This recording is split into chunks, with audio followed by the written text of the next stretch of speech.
show again. Here it is. What you love the most. Chilling out. Podcasts. Listening in. Got Adam. We're hanging out. This is Ninja Podcast, guys. I'm John.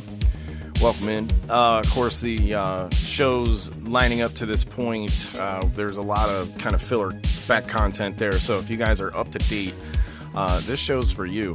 And if you just so happen to be sitting around socializing and gathering over what you think is some sort of victory dinner, maybe check yourself again. Check in the pants for that Peter. See if you've actually even got one. See if the facts of the matter line up to where it even made sense for you guys to have this party and call it a victory. But here's to you, dipshits and douchebags, hanging out at Don Roley's dinner for, I don't even know what to fucking call it. Adam, welcome in. What would you call it? Bro, it's like a Sokka Yubi fest over there. Ladies and gentlemen, Adam. Oh, shit. All right. We talked the other day about this shit, bro, and obviously you only found out about this, what the details of this, like, quote-unquote fight. Now, we covered the other day, man, you're willing to meet the guy in honest combat. We'll call it contact sport. You're willing to meet him in a form of contact sport, MMA-ish. You know, people yes, think karate combat. You know, think fists and feet. But he won't meet you at that. He only wants to use weapons in Colorado. Well, it appears the way he's getting around it is he's trying to goat me into an illegal situation, which, again, everybody's welcome to go ahead and check for themselves whether or not I'm full of shit. It's actually illegal for people to go at each other in mutual combat with weapons. It doesn't matter if they're wooden or steel or anything. That's irrelevant. And that's kind of what he wants to goat me into doing, and he wants to goat me into doing it illegally and at, like, a different juncture.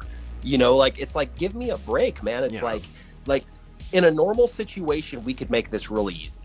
I could hit up Alan Goldberg, make one phone call, and it's such a, I would assume that it would be such a big publicity thing that I'm pretty sure there would be a considerable amount of money in it for Don. Look, I know, there's no doubt. Alan Goldberg, he puts on and has his hand in productions currently that are, you know, pay-per-view quality. I mean, this is stuff that's out there right now. He pumps some quality material, dude. And no doubt that a fight within ninjutsu of this nature, it needs to take place. I've spoken about this on so many different platforms and shit before. It's tired and now time for there to be something to happen. So in addition to that, though, man, the guy, you know, Don Roley here, set up, like, how to meet you at a location, but then drive to another location, yada, yada.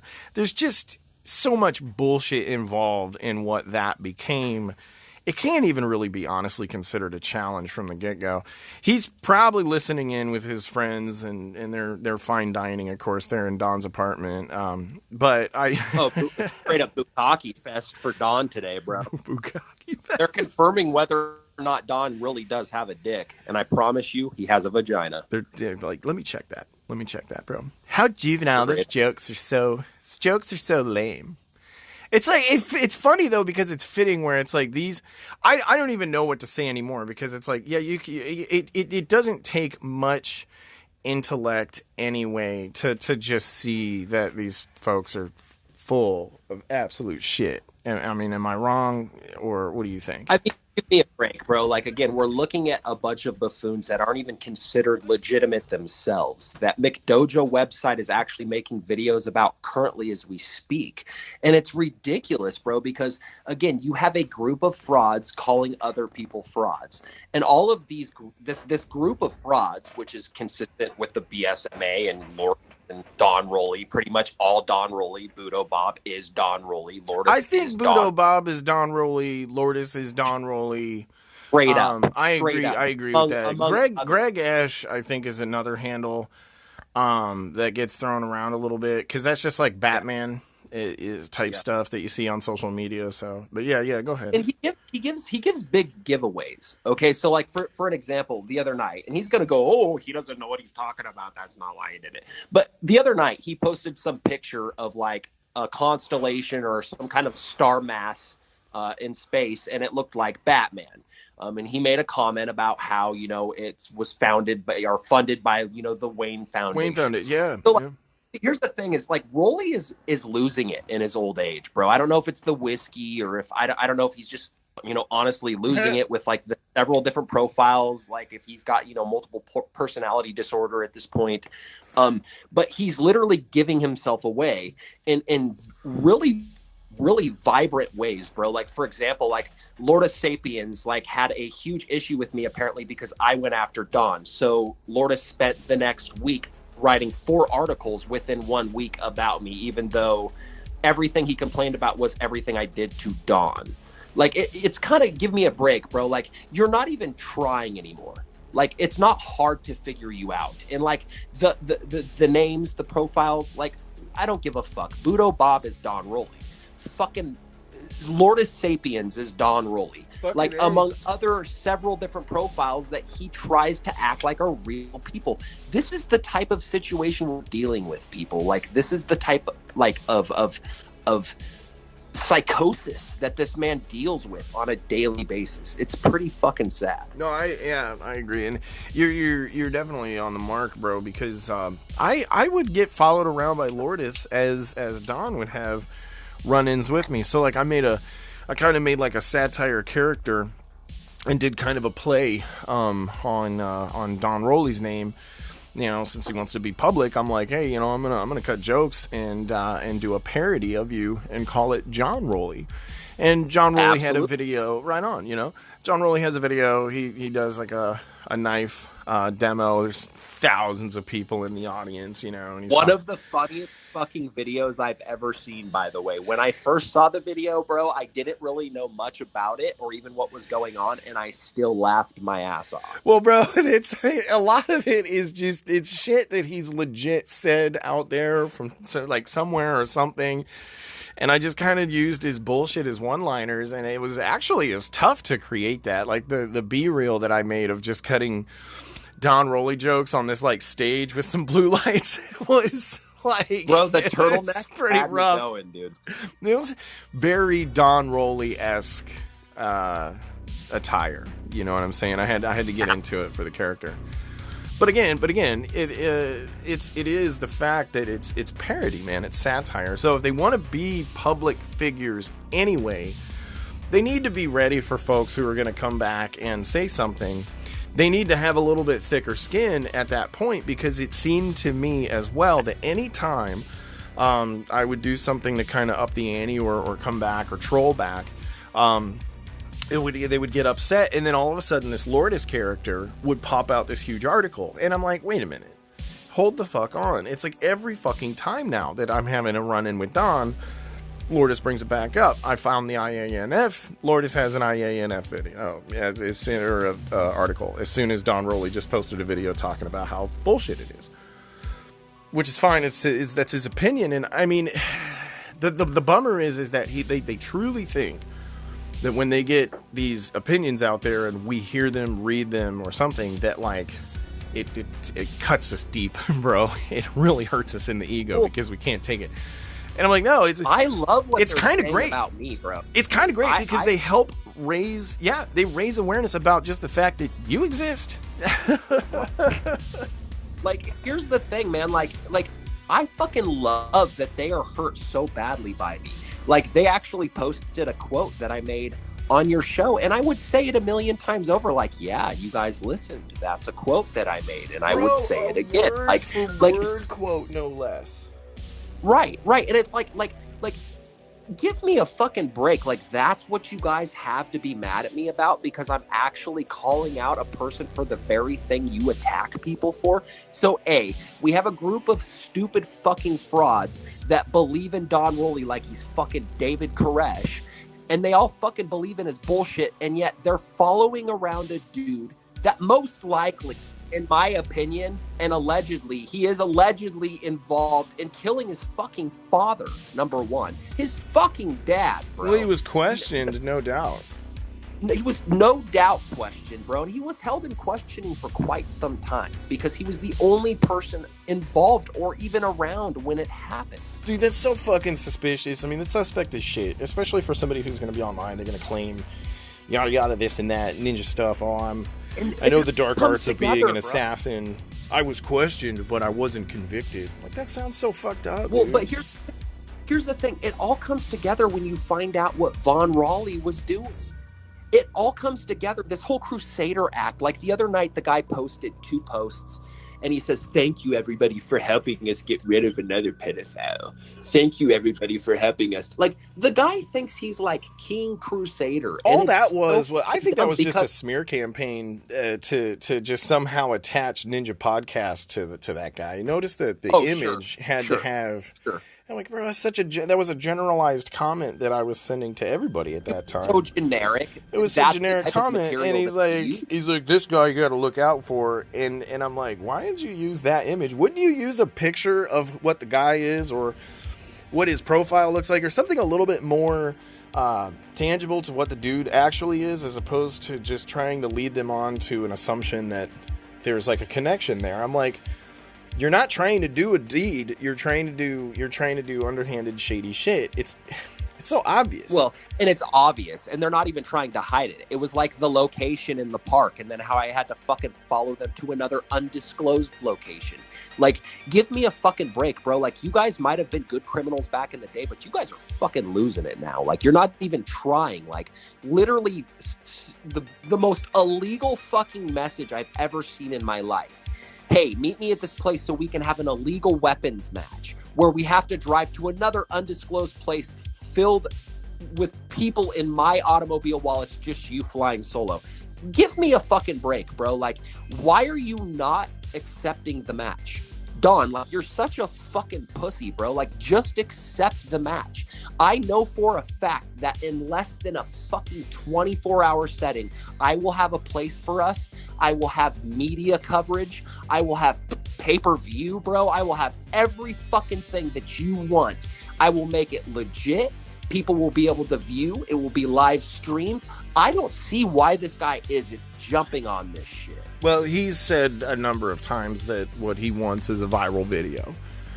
You know, he wants a viral video. Now, here's the thing. People forget to promise him, bro. He will get that viral video if he meets up with you. Yeah. Well, fuck yeah. One of the things that he is also not telling everybody there at his little shindig is that all of this started because he picked a fight with fucking Anthony Cummins long ago. By getting on Anthony Cummins' fucking, social media, doing the same thing. We're talking about a guy who's an author. He's doing historical research. He's putting out good material. He's putting out quality material, stuff that's far surpassing the sales of anything that Don Rowley's created. What's Don gonna do? He's gonna go on the smear campaign. He's gonna try and make the guy sound like he's a fraud of sorts. Now, that's the thing about these narcissists, bro, is that they fail to see that in their very core, they are the very same egotistical, egocentric, like whatever the fuck. I get you're weird, but, you're bringing your weirdness in the sense of, like, you're I don't know, it's like you're scared of everybody, and you're afraid that what they're really going to know is who you really are. So therefore you have to trash people. You have to trash like a great author, like sure. Anthony. So he picks a fight with Anthony, along the lines, long time. And then Anthony recently said, hey, I'm going to be traveling around the world over time, and I want to have sword duels with some of the folks out there who, have questioned my aim. Don Rowley's name came into the video. Now, what did Don do? That just gives him all the ammunition in the world to go make a video and pretend like he got challenged, and he gets to set the time and the place and the rules and do all the same shit that he's done to you and J.O. and all these people that he claims victory over without having thrown a single punch. Now, even one of his, little supporters says, wow, Don, it's crazy, you've won so many fights without throwing a single punch. And Don's like, but it's like, bro, that guy's not patting you on the back, bro. He's kind of, I think he's thinking what we're all thinking, dude. And here's the thing, bro. Again, this is the type of people that we're dealing with, bro. This guy clearly tries to avoid real altercations. I agree. This isn't the first time. The only reason he seemed like he was ready to go against Ron Collins is either A, because he had some kind of thought in his mind that he might be able to, be the victor in the situation, or B, like he just, like, the guy is a complete fucking moron. Who knows what the guy thinks? Yeah. But he's trying to avoid any altercation in any physical situation whatsoever. It's cowardice, so dude. far as to literally hit me up 24 hours in advance to tell me I need to meet him at a park of his choice and then follow him to another undisclosed location of his choice so that we can have an illegal weapons match. And obviously, bullshit. I agree. And now here's what's illegal about this. If it wasn't illegal, we could just do it in the park.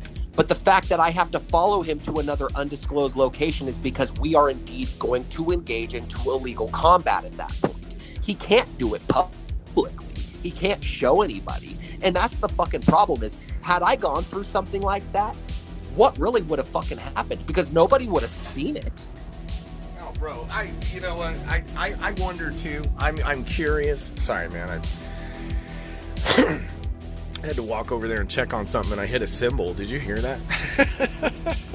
Anyway. Awesome, bro. Yeah, I just fell over the drum set real quick. Hey, hang on a second. But yeah, no. Listen, look, it is exactly that. It is. You can hear it. You can feel it. You can sense it. They know that this is it. Like this, it's up. And that it's over, bro. It's over. They're slowly falling. Yes, that's the catch. Because when you see somebody screaming and kicking for air and trying to remain relevant and do anything that they can to be seen by people, they will take the people who are being seen, leech on and latch on to them, and try, and think that that's going to, get them, back in action. And here's what boggles my mind the most. This is what really gets to me the most, and I think that this needs to be clear to the public. If you go onto the BSMA, you will see people getting mad at, the different things that you and I have been talking about, and, vice versa, and they'll say, well, they're defending pedophiles, and they're defending these types of people, and they're horrible people, horrible. And I'm sitting here going, you guys are literally following around bandwagon, a guy that literally was ousted from his own organization for a potential sexual crime. Like, so what really boggles my mind is you have people like Dale Dick Punch, which just lost his job. Let's give a little clap for that. Can we give a little golf clap for Dale? Yeah. Seriously, Dale, so, you had it coming, bro. That's so fucking funny.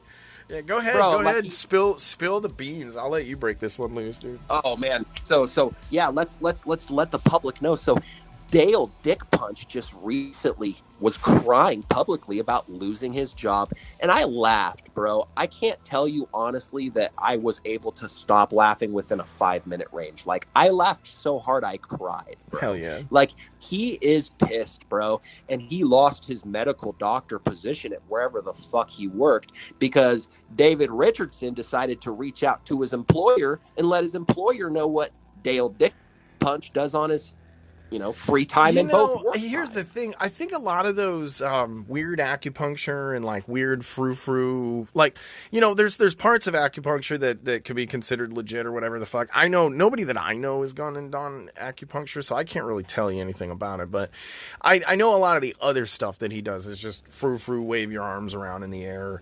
and take these herbs, yada yada. So, that fucking guy is even related to the martial arts. I've literally looked at his material, bro, and I laughed. Well, it's like he tries to tie everything into Dit Dao and all this other shit and whatever. Oh. Look, let me put it like this: what I think he lost was, I think it's he lost his booth at the tattoo shop. Really, I think so. I think there's somebody there who's actually knows what the fuck they're doing, running the show, and he's just one of those dudes who shows up to kind of set up a booth and hopefully get their clients going and do their little thing. I'm wondering if it's that's the catch. He lost his little tattoo booth. In this case, it's you don't get ink with the needles. Just just Dale's best guess Well, at if this is going to make you I think better or you're not. I think you're definitely onto something. It would definitely seem to me that he's not a legitimate doctor by any means. And this time I will definitely judge a book by its cover. If I had a fucking doctor that looked like Dale Dugas, I'd get another doctor. I wouldn't get a doctor if they had videos of themselves online doing the craziness that I've seen coming from this guy. My initial, like, I only found out about Dugas a couple years back, and how I found out about him was that he was making these stalker-like crazy fucking videos about a couple of martial artists that I guess are around him or near him. I guess he considers them to be competition or some sort of threat upon him. I don't know what his external interest in. Now, it's one of those things where they claim that there's like something going on with pedophiles and shit, but again, a lot of that is it's that sort of thing. I mean, you know, why aren't you going after like actual, you know, like, you know, it's instead of, it's like third party tactics to like go, you know, yell at guys who didn't really have much to do with someone who was accused of or was an alleged pedophile or whatever it is the fuck that their problem was. You know, I hope, that people that do terrible things are brought to justice all the time. I hope that justice wins. 100%, dude. Like, here's the thing, bro. Like, if I believed for a second what Don Roley did was legitimate, I would actually be backing him.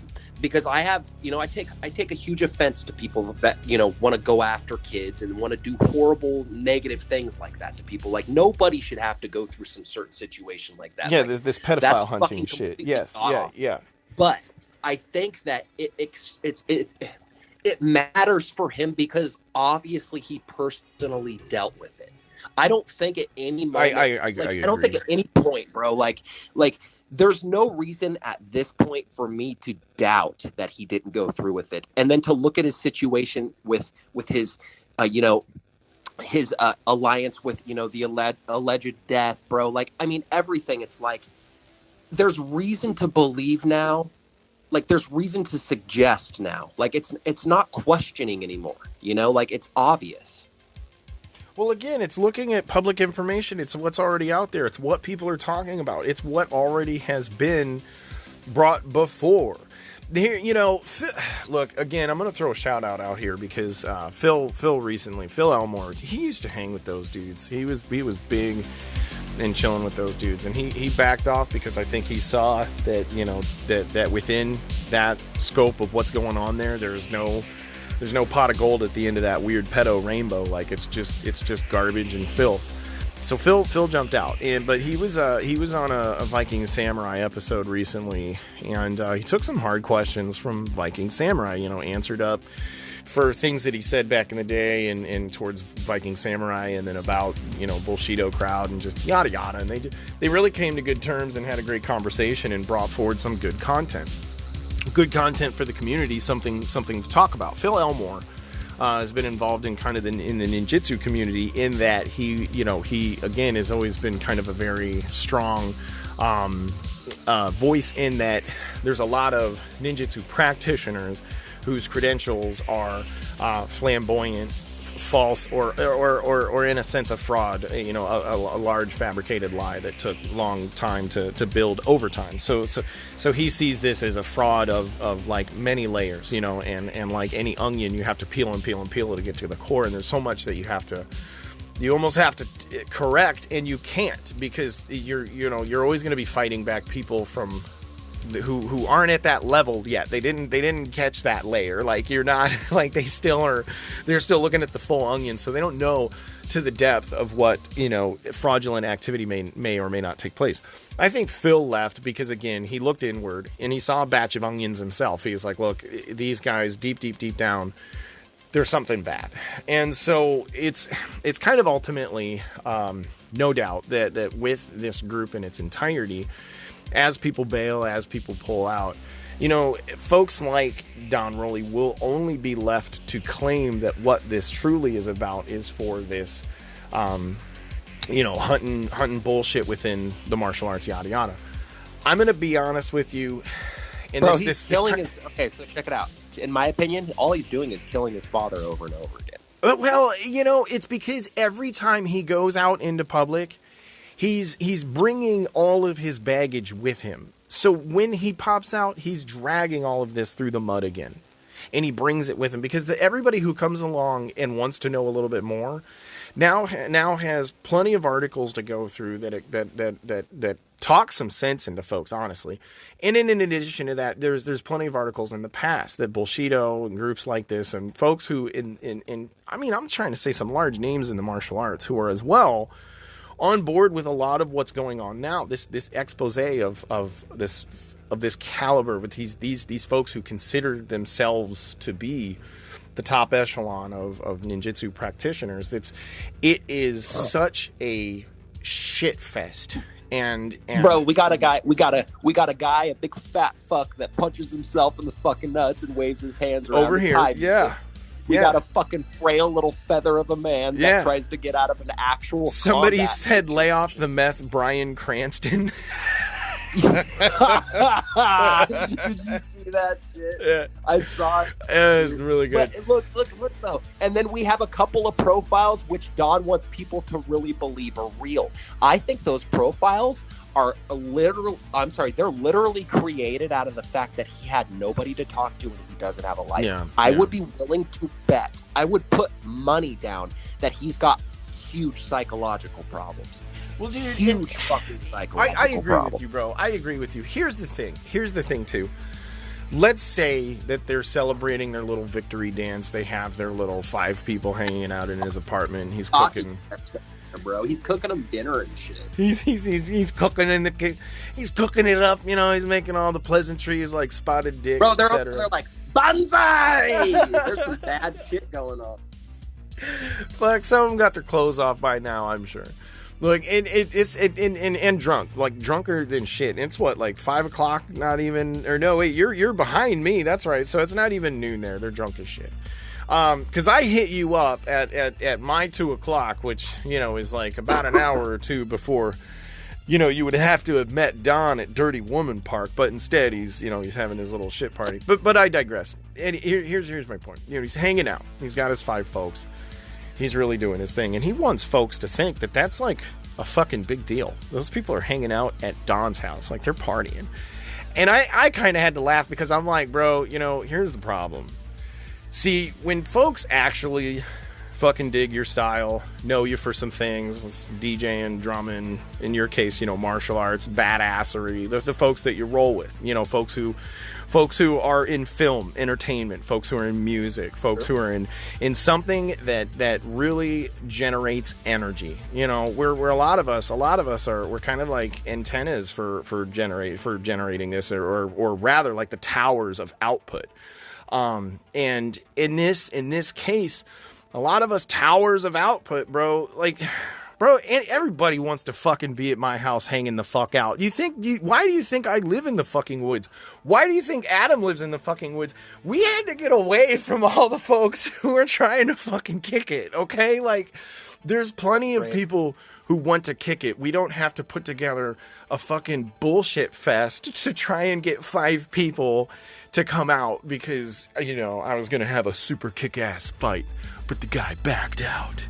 So come on over because I'm whipping up some steak.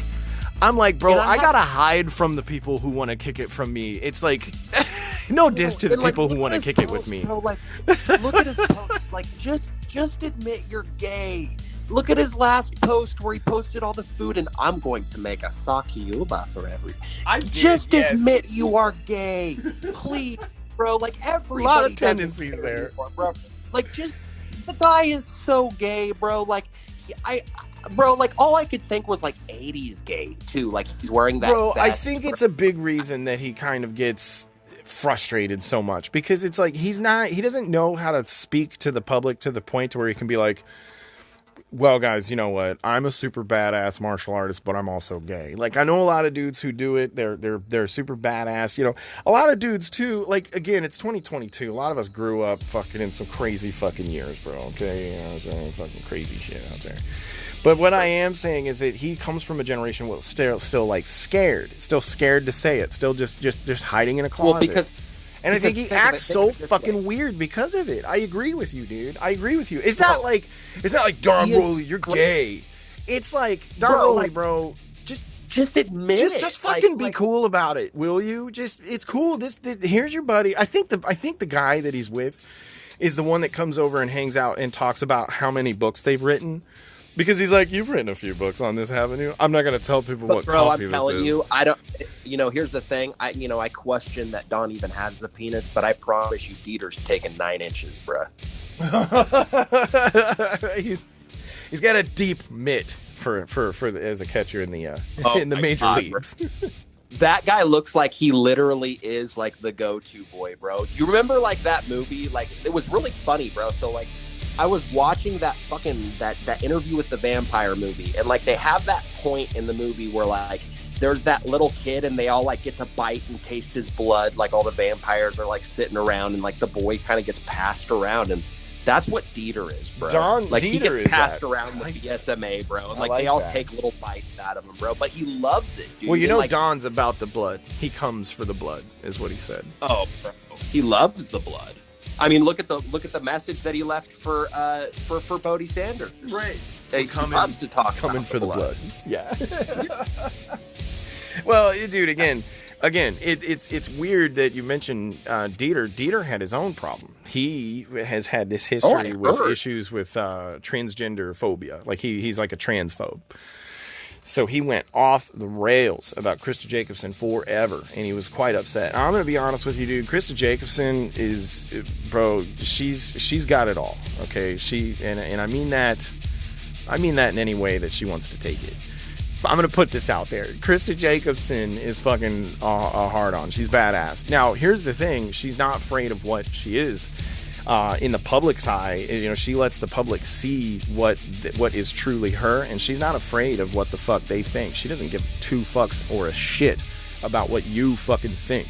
Not only that, again, she packs a punch, dude, and I mean that in the sense that I've seen some videos of her fucking some shit up, and not only that, she has a fight history as well, and her fight history is good. I think she has both, not just like the standing game, but she has the ground game on lock, and as well she knows how to transition from one to the other properly. Takedowns and throws and these sorts of things are no problem for her. And I would love to see Krista Jacobson actually fighting like in some top contending positions. I bet that she would have been one of those folks. If she would have been given those shots, I think she would have been folks like Cyborg out there. I think she could have been, in that arena now that everything is so opened up to that extent. Now, that's a whole thing of itself. Now, if you want to debate what you think there's a lot of open grounds for talking, but narrowing down on something so specific and being such a transphobe and having a problem with one very specific martial artist because of, this or that or lineage or what have you, that was Dieter's problem, bro. We're talking about Dean Eichler, I think is his real name. And bro, it was sad. Because it's just like, bro, it seemed like he was just a scared little boy in a basement at that time. He called himself Scott Bayos is Dead on YouTube and just made nothing but shitty videos. He was like one of Don Roley's little prodigies. He was just seeing what Don does and trying to be like Don. You know what I'm saying? It was just... Bro, like, why would you want to be like Don? Like, use him as somebody that you're inspired by. Like, that guy is the biggest fuck face of them all, dude. Like, the guy literally connected to a sexual crime, literally connected to a murder, literally connected to assassination attempts, literally behind several other crimes which are under various approaches right now, which various people are actually like, they're looking at as we speak. Like, the guy literally has so many crimes. It's not a coincidence at this point, bro. Like, these people are not a coincidence. But I promise you today, bro, that Dieter is definitely with Dugas, and that dick punch is happening today, bro, because he just lost his job, dude. Hey, Dean, it's Dugas. Can I stay the night? Or you go to punch me in the dick? I mean, do you want me to? Like, there's some, bro, like, Dean's never going to be the same after tomorrow, bro, or after tonight, bro. After tonight, the night of the wild Dugas. Yeah, he's taking to the different side there, and you know what? It's all good, bro. Like I said, we just want you guys to come out, bro. Like, just be honest with yourselves and with the public. Like, nobody really gives a fuck what you guys say anyway. Like, who cares what Raleigh thinks or says, bro? again, a guy that had to avoid me in a real current type of martial arts situation so badly. Can't fight you, can't meet you. Like, I mean, it's so obvious, dude. What a cop-out. A day and a half prior, oh, meet me here, do this, do that. That's not how this fucking shit works. What a delusional prick job, dude. Like, anybody who thinks that's how it goes. And you know what? He likes to link himself to traditional Japanese, like, culture. And the funny thing is any current Japanese person or any traditional Japanese person would look at what he's doing and think, man, you're a fucking bitch ass motherfucker, dude. Like, everything you do is dishonorable. Like, nobody would actually claim any kind of alliance with you. Look at you. It's fucking sad. It's fucking sad. I saw that as far as like Bujinkan themselves, like, dude, they don't want shit to do with them, bro. They really don't. And I think that's the thing. They don't want anything.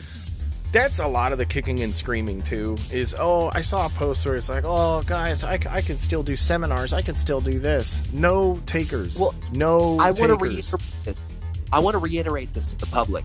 If Don Rowley wasn't involved in that sex crime, then why does the Bujinkan, why do they like not back him up at all? Why were they not there for him? Why did they delete his posts? He was crying out for help. Dude looked like he shit his pants, just like I said, bro. Like, he was crying that day. Crying on that shit. Yeah. Yeah, bro, on that weird rape shit too. On that weird rape shit. I'm reaching out to a rape victim. I need help. She's more of a rape survivor. And I'm like, bro, you are cringe as fuck. Like, this is heinous. No one gives a flying fuck that you're upset that you that somebody's talking about the shit that they've been talking about you for fucking years. It's like, you know what it is, bro. And Adam, I gotta hand it to you. It's because somebody ballsed up and somebody just rubbed it in his face for fucking once. For fucking once, somebody came along and said, look, hey, dickbag, you know all this shit you're talking? Look at this. I have a question. Did you kill your dad? Because this looks weird. Yeah. I got a question. You know, were you involved in this bullshit regarding, you know, death threats and awkward bullshit? Like, just a question. Were you involved?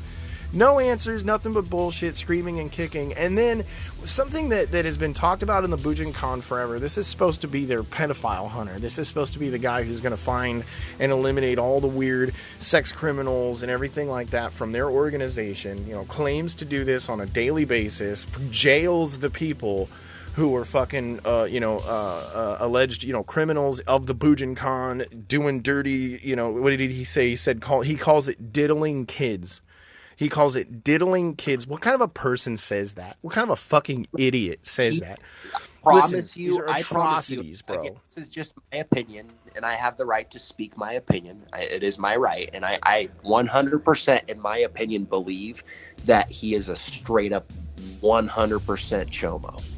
He is a straight-up 100% pedo. That guy screams pedo. Look at him and look how hard he tries to divert attention away from himself by going after other people. The difference between Don and these other people is, you know, and in a lot of cases, Don is right. He does his research and he finds out that these people are bad. It's not a huge thing. Anybody can fucking do it. It doesn't take a lot of research. It's not difficult. Look. I agree. Or go be a real cop. So it's not do something real. Yeah, but go ahead. Right. Like, it's not like he did something that was impressive, number one. And number two, what I really thought was interesting is right after losing my Facebook page, I saw that he had 2 posts up, and in those 2 posts he thanked everybody for helping him get that guy off.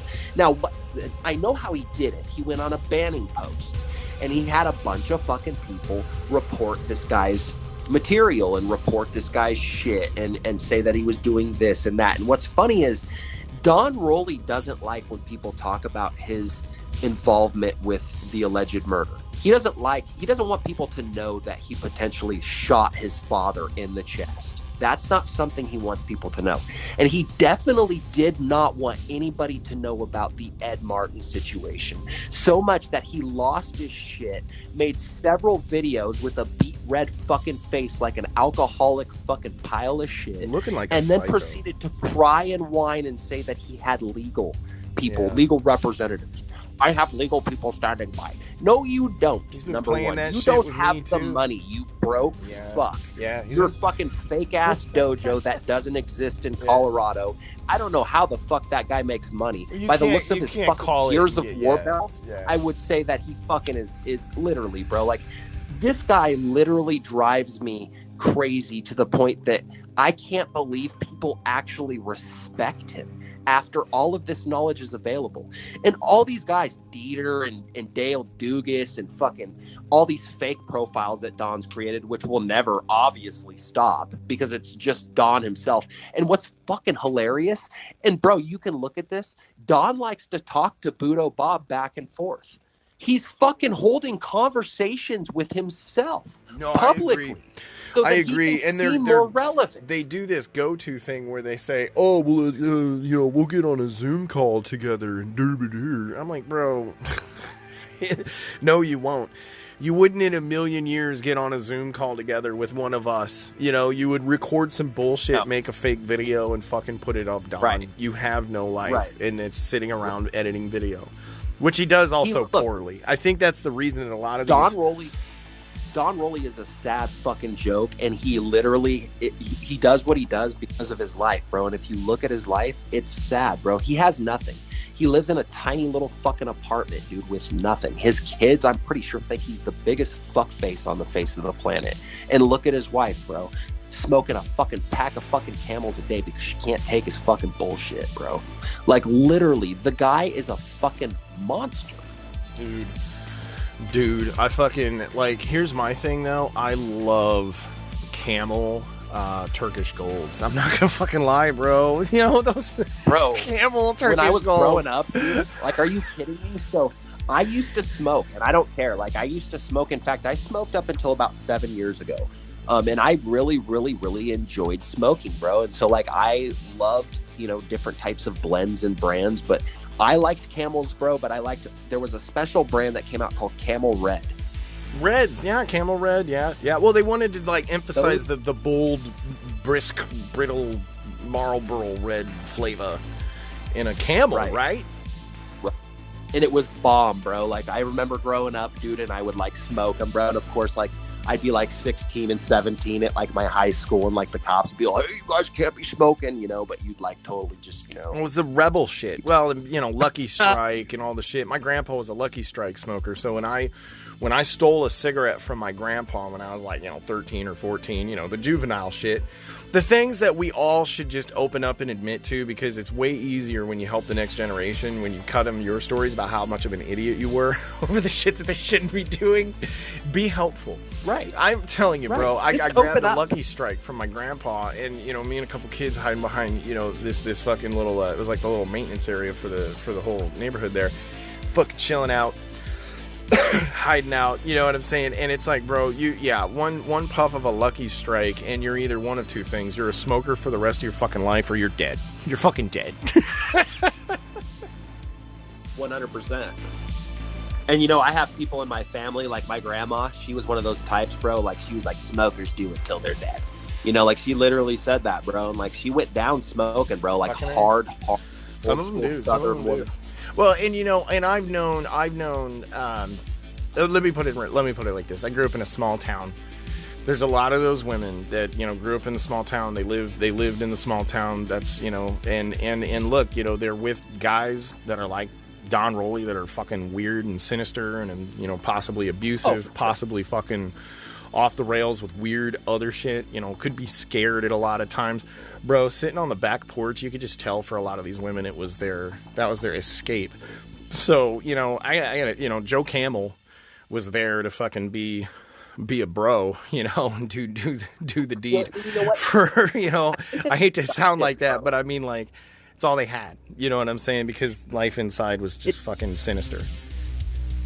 It's really interesting, bro, because, like, you're bringing up a subject that has nothing to do with ninjutsu, and yet it has everything to do with ninjutsu. And it's kind of like, when I think about what you do and what we're doing with the IANF and what we're doing with an American Ninjutsu Federation, it makes me think a lot of us were living in those types of situations, growing up in those types of situations. And so, again, ninjutsu was one of those things we gravitated towards. Oh, bro, it was a release. Yeah, absolutely. A window to opportunity. Yeah, absolutely. It helped us kind of, cope with whatever it was, that we were doing. Like, I'll admit it right now. Like, I was a little shit, bro. Like, I was a little rebel kid. Like, and I left home early, and I, tried to do horrible things, bro. Like, and again, I grew up in a bad place, and, shit happens. But definitely those ninjutsu movies definitely helped me even release myself from those negative areas. And what's really interesting is, whether or not anybody wants to say this or make it public, and even fucking Don Roley learning about ninjutsu from Dungeons and Dragons, give me a fucking break, bro. We all have these reasons why we gravitated towards it so much, because it's not like we were living in fucking Japan. It bursted out of the screen on fucking Ninja Turtles, or it fucking came out in American Ninja, or it fucking came out in some 80s cinema martial arts special. And all I can think is, ninjutsu for me saved my life, because it was kind of that place that I went when those negative times kind of came as a child, or if I felt that I was having a problem. That was my escape. That was kind of like the heroin for me, bro. Like, I would go and I would feel it. Martial arts thing. Yeah. No, and it, especially to kids growing up, I know there's a lot of folks who can relate. It's not easy for a lot of folks, and kind of that what was lower middle class America for so many. The numbers of kids that just are affected by a lot of that media, the ninja boom, the craze that came from it. You're right, bro, because I mean it's weeks and months and summers spent riding bikes and being ninjas in the woods, and just to the extent where you lived it. Now look, along comes somebody who they did it a little different. They had the luxury of this. They got to go do this.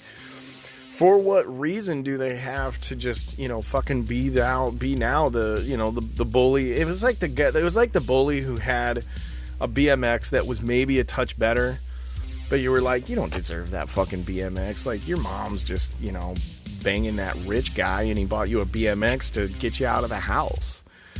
But that comes from self-pain, bro. Like, that type of action, that type of thing, like, he's not tricking anybody, nobody over there in that stupid website. Bro. Like, that comes from self-pain.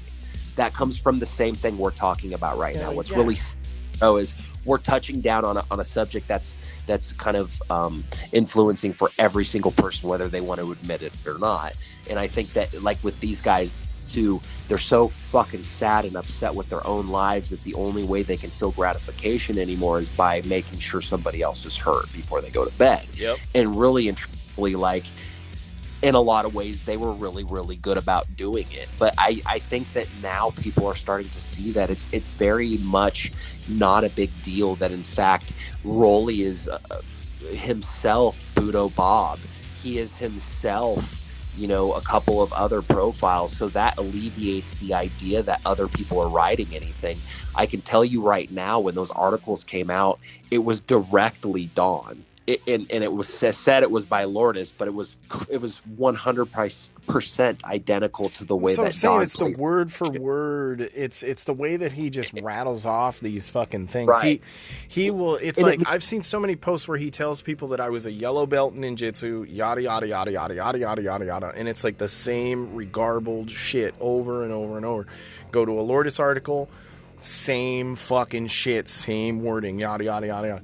Bro, give me a fucking break. Here we have a man, and the same man that you're talking about refuses to meet me in the public eye so that he can prove to the world he truly is the martial arts man. In straight fucking bitch moves. This is my point, bro. Too. And he will get around it by having Saki Yuba over at my house in Colorado Springs. We're gonna have a party. Like, give me a fucking break, bro. Like, you are a bitch-made motherfucker. Straight up. If you really, really wanted to show the world what you were made of, straight up, you would accept this. You would come and you would meet me. We will have the most awesome experience ever. I promise him that it will be 100% professional.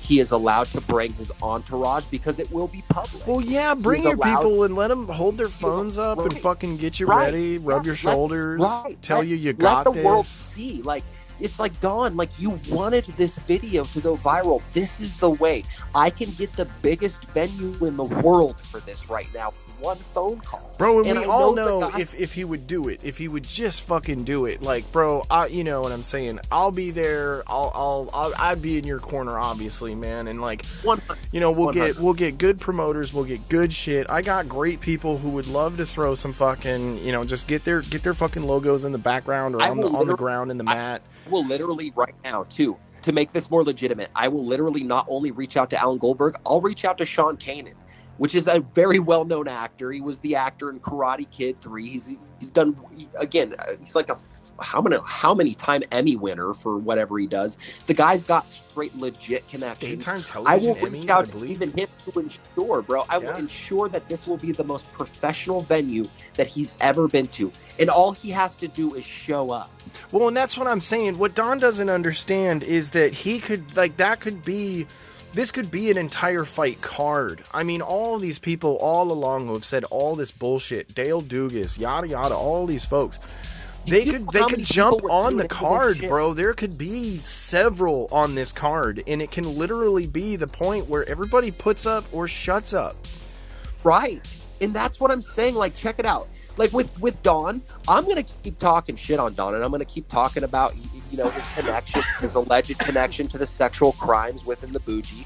I'm going to keep talking about, you know, the fact that Ed Martin's looking down on him right now and, like, probably wanting to cut him ear from ear. Fucking gut the motherfucker. You know, right? I'm going to keep talking about, you know, the fact that he's allegedly involved in his own father's death. I'm going to keep talking about it publicly. It doesn't matter how much he hates it. I'm going to find ways to get out there and continuously let the public know what type of person he is, to let them know what he does, who, you know, what he's done.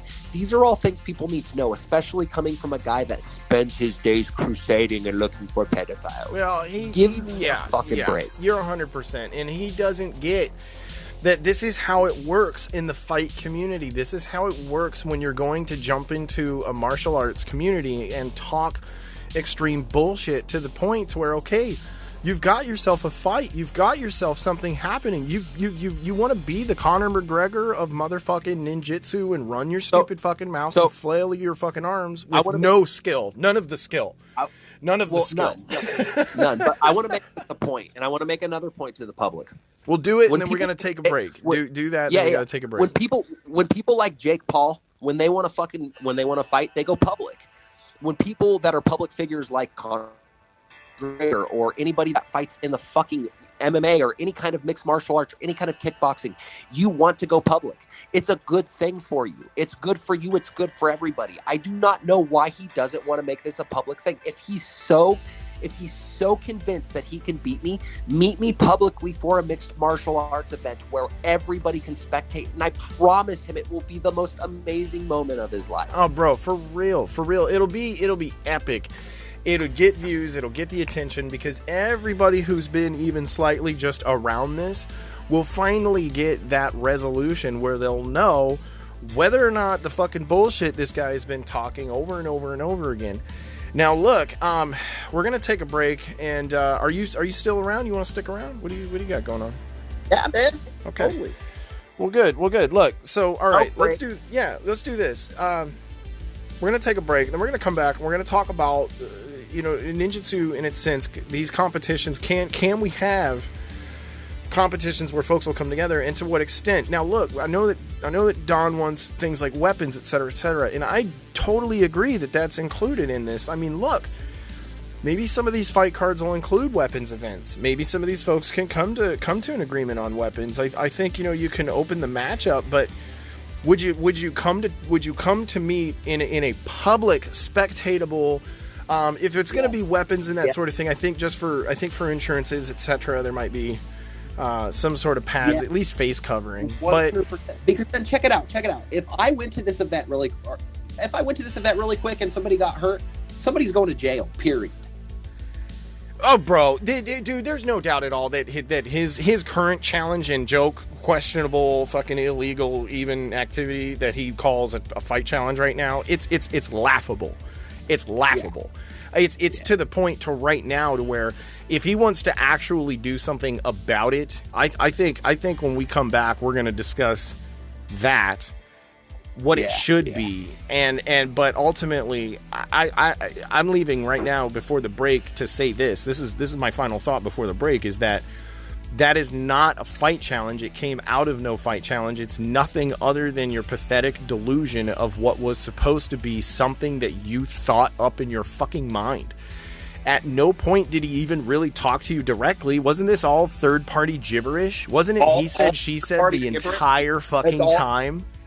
Bro, all third-party gibberish. Guess what? I have shots, little screenshots where it's not even me making the challenge. It's fucking my friend Carl fucking around. I'm going to put this out there, too, that if it's like, if Don, before we go on the break, if Don doesn't realize that this is a joke, he is delusional, obviously. I mean, and the fact of the matter that we're going to come back with options, you can't, like, I mean, bro, this is pussy bullshit. Pussy bullshit. This event will be so huge. It will be, dude, there'll be celebrities in this event. Like, that's what I'm saying. There's going to be reasons. They're good. It's like, hey, this is the best of what ninjutsu has to offer. Now, look, I'm not going to lie to you, bro. We're going to have to get some, because obviously you're going to fucking destroy Rolly, but we're going to have to get some other fights that, like, will kind of get the crowd ready for it. If you catch my drift.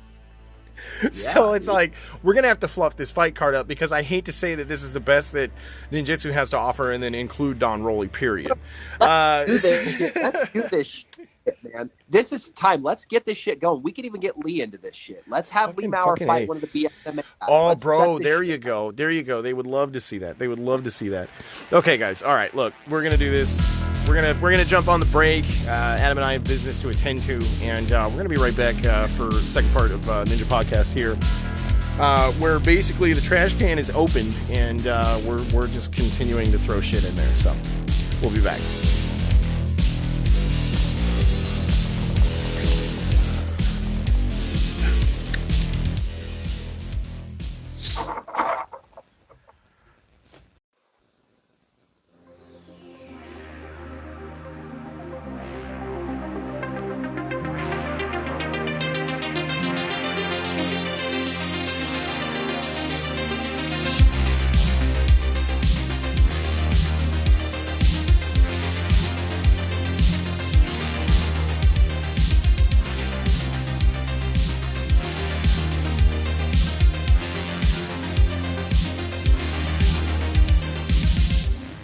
And we're back chilling again. Adam on the line again. Adam, you're back. Welcome back. What's up, bud? We are back. I'm here. Yes. We've been here. We never really left. I did. I left for a quick second, but we are back again. Back again. Look, a couple things we talked about on the break. We're gonna kind of give you guys the bulletins here, the bullet points. IANF coming up. IANF coming up big and strong, and in a lot of areas where folks really are going to be surprised that we're in those areas. They're going to be like, wow, you guys did that? We're going to be like, yeah, we did that. In addition to that, those things we're going to do.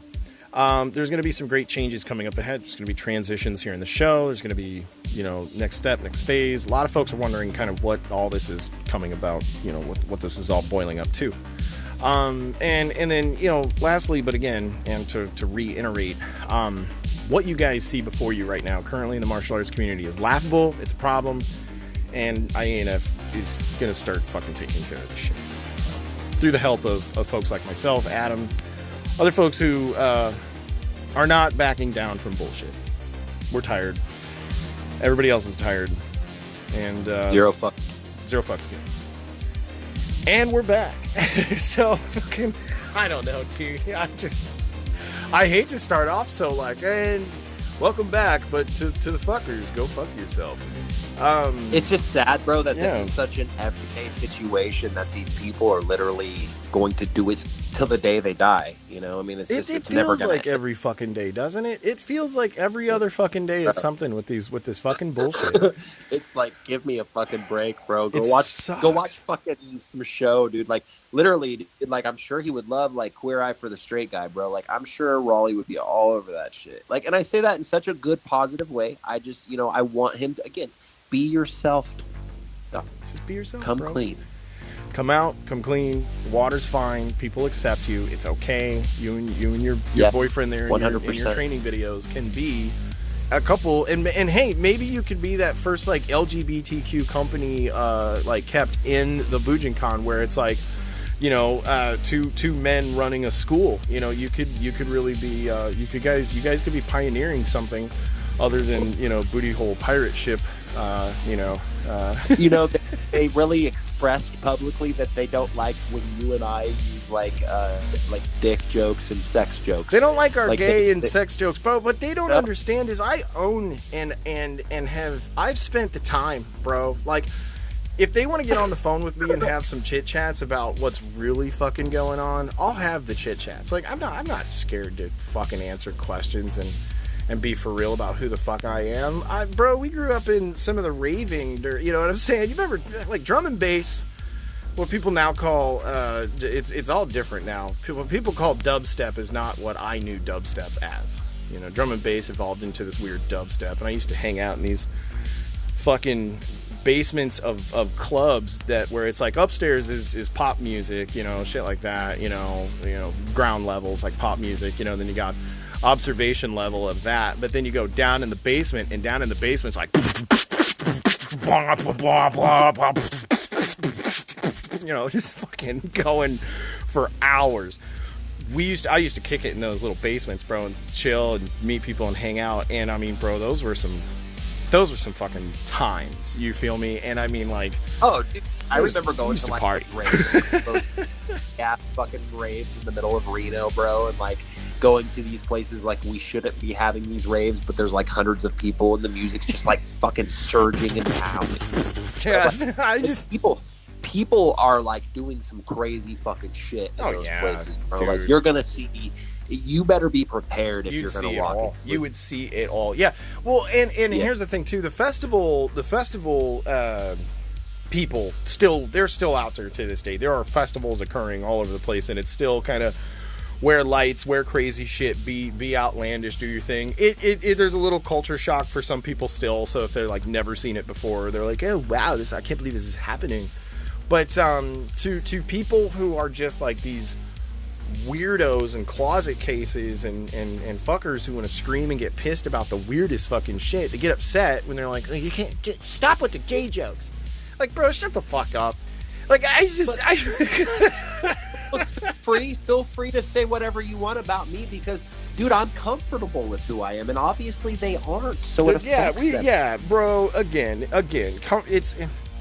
it boils down to as well, like, if you want to be that public figure, you want to be that person who's out there, don't be ashamed of stupid shit. I think it was Joe Rogan had to own it up that he like jizzes on his own face or something fucked up like that. Like, that's like his turn on.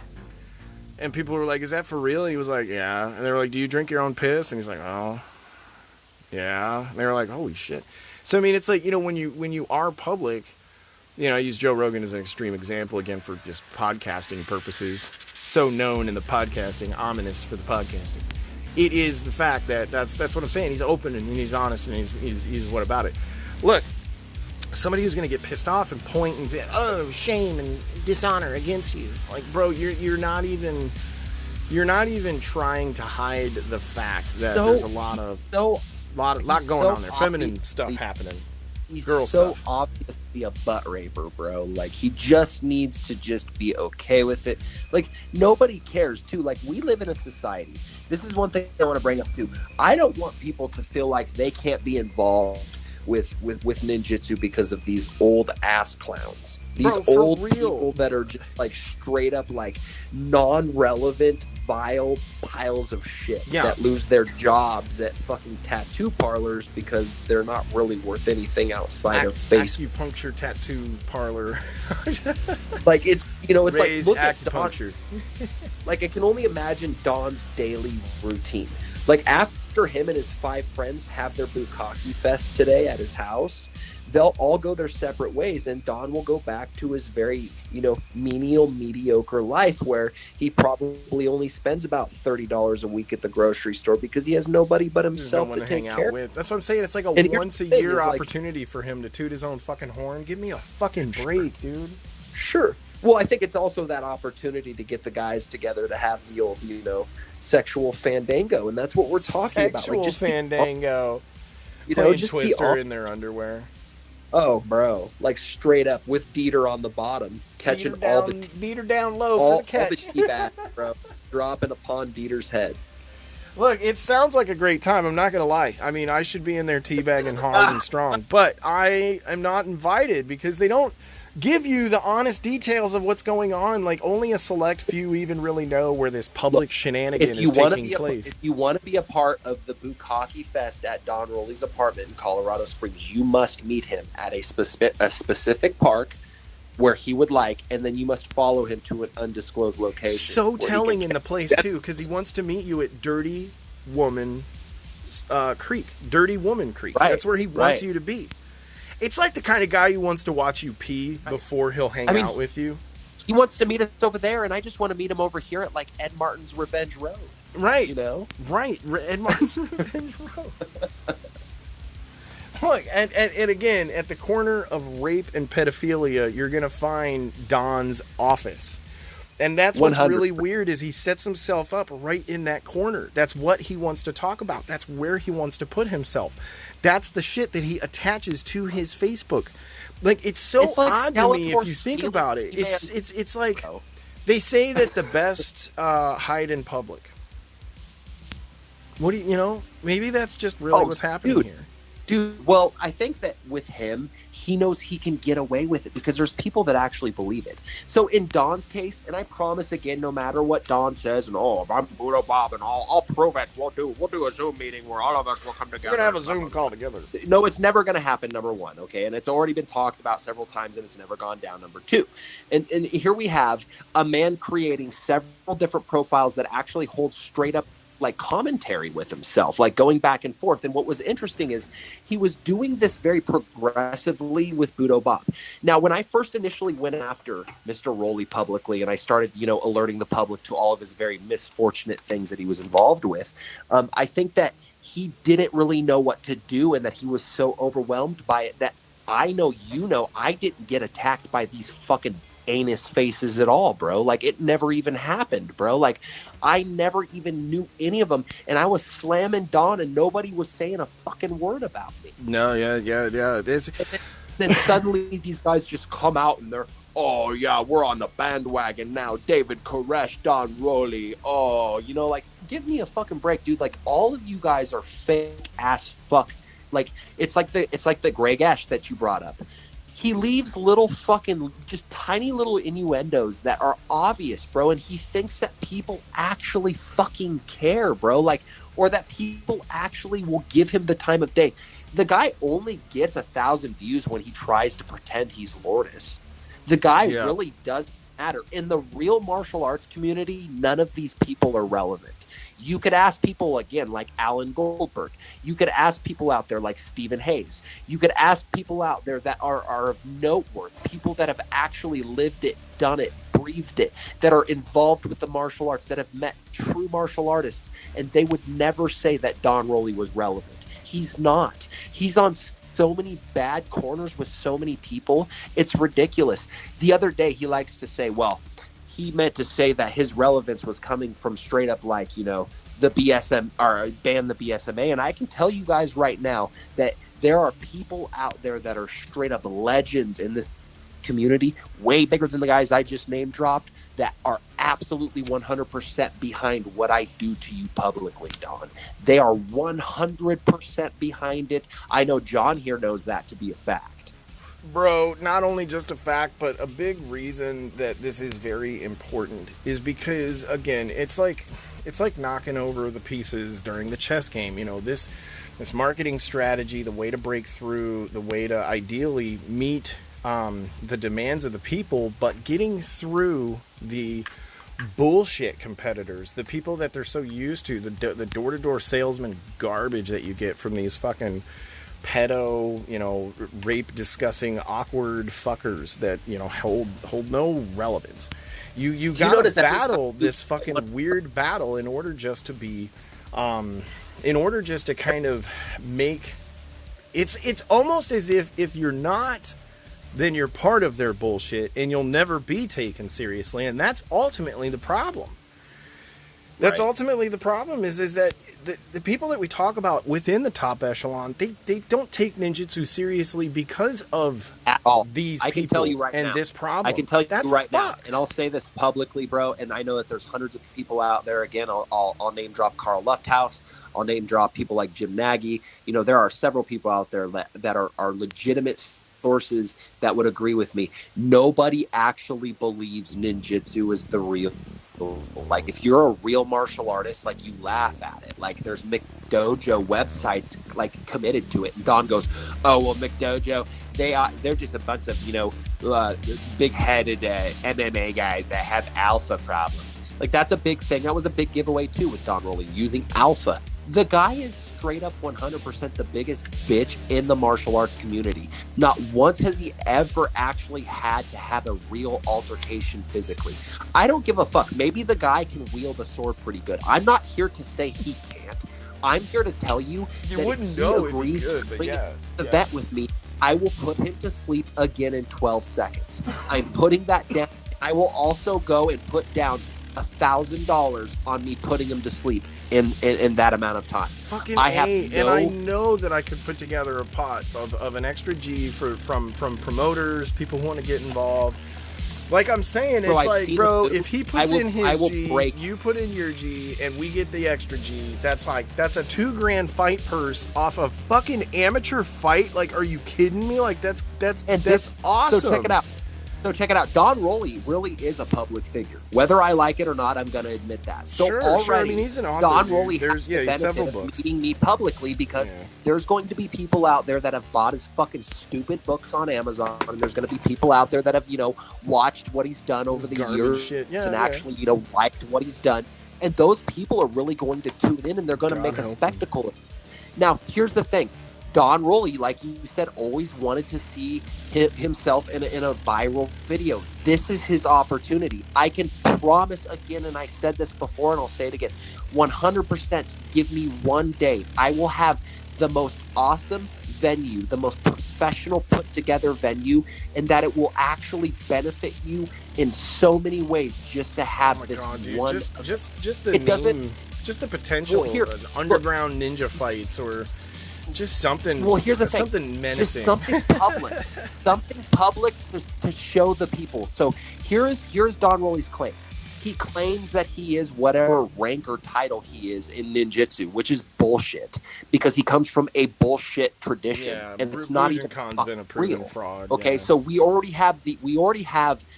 know. Everybody already knows he's a fucking LARPer. Yeah. Basically, there are some really tough bougie guys. I won't put it past him. There are some badasses out there, but he's definitely cool. not one. Yeah, but no, the system's a joke. There's no doubt. In my opinion, this guy doesn't have any physical martial art, like hand-to-hand combat experience that would enable him to win any fight.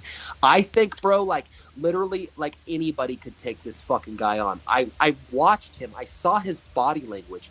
I saw him. He looked like a beat-down child.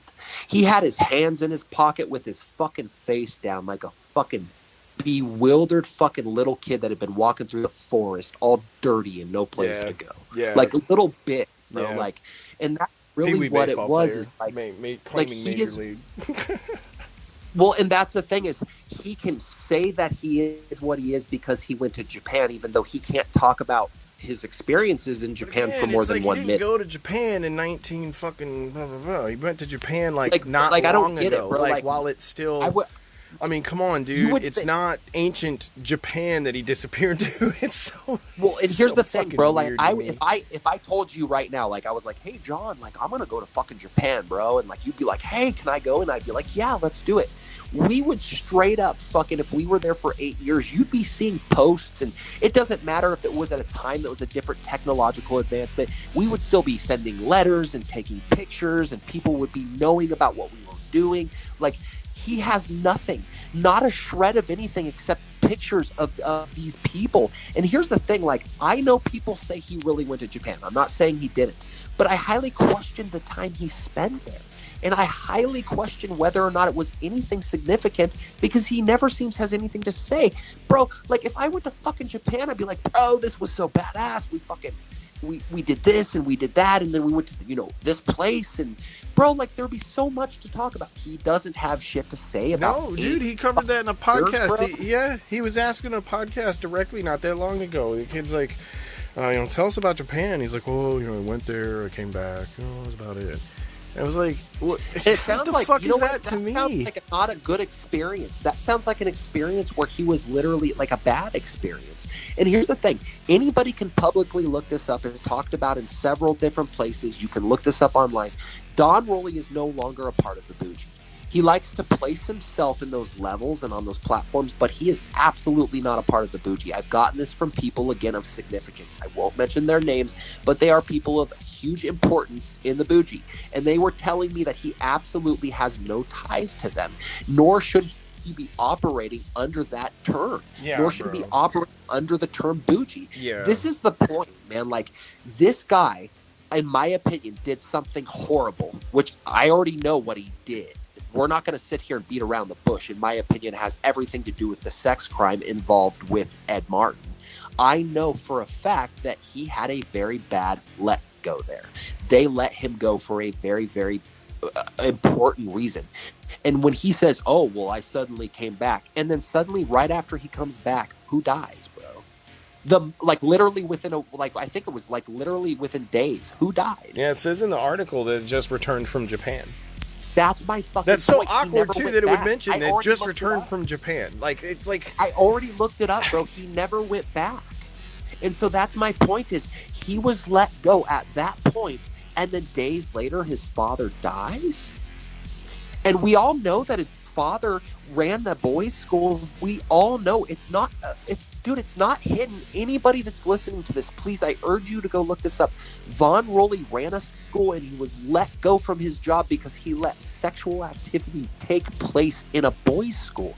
Bro, all I can do is put together things like any fucking normal person would, bro. Like any normal detective, any normal Sherlock Holmes story that you would read by fucking Arthur Conan Doyle. Bro, back to it. You're talking to, this is a ninjutsu crowd. We are information gatherers. Our job is to know what's going on and be able to see behind the deception, and see what's truth. And bro, you're doing what a ninjutsu practitioner should do. Well, truthfully, I agree with you, but I think that what's even bigger than that is I'm exposing somebody as the monster themselves. So it's really hard for those guys. Not one time have I ever seen those guys, and I think you'll quote me on this, and I'll say this publicly. Not one time have I ever seen those guys talk about what I say about him.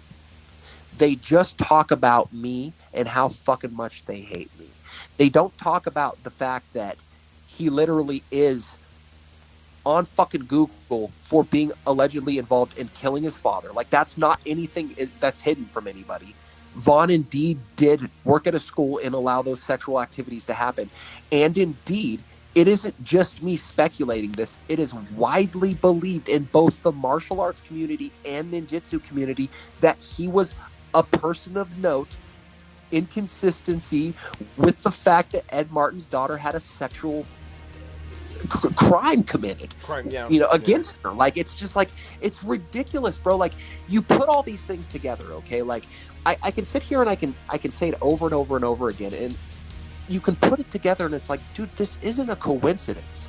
Like, these many things that are happening, like, you could say that maybe one or two of them was a coincidence, but there's so many, and they're so similar that, bro, you can't deny that it makes you think.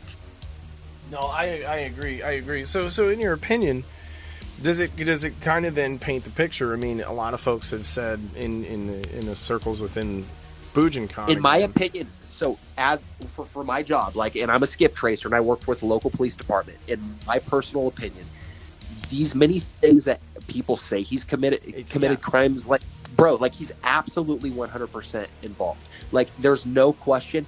I can tell you 100% he has motive for killing his father. 100%. We know because he's a fucking crusader and he likes to make it public. Oh, let's go after the guys. No, it's a very unique motive. I agree. It's the picture you paint is a very unique motive. But because he's a crazy something very plausible. Because he's a crazy fuck. He's killing his father every time he fucking puts somebody like Ron Collins behind bars, or at least he says he does. So which we all know the whole Ron Collins thing. Look, no diss to Ron Collins, but I mean, he got himself in a situation where he was in jail, and that is a bummer. And you know, he gets out, and whatever happens there happens. But here's my thing, Don. I don't feel that Don has a right to take someone with a criminal record that's really anything and just continually smear it. It's like, if it's not, you know, the guy has no, they just, if not, he was confined for a certain amount of time. That's imprisonment. I mean, that is the sentence. Dealing with Don Rowley's mouth for the rest of his life is cruel and unusual punishment. Let me break it down for you, bro. Let me break it down. So Ron Collins is a crazy fuck, bro. He's not a guy that I would want on my fucking bad side, bro. He's not a guy that I would really want to fuck with because he's done some pretty questionable things to people, bro. And so here's the thing.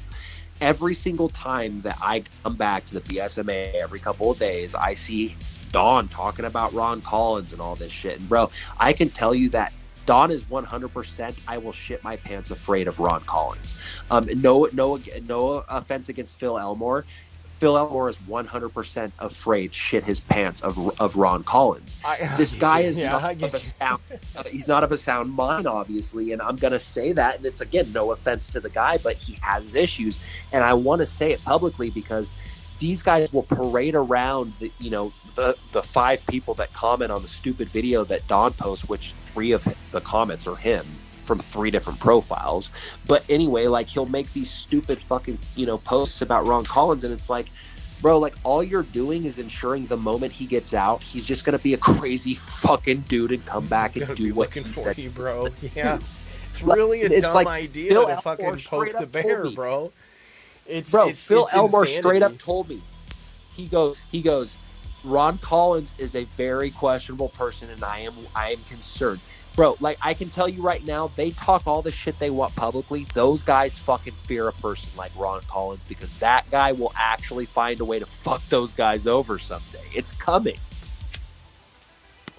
Well, and I think that there's that letter floating around there that Richardson received, and I think some of that details a lot of information that Don put out. In my I want to make this public too. So I urge everybody that wants to question me that anybody can do this right now. You can contact the local police department. This crime actually, these things.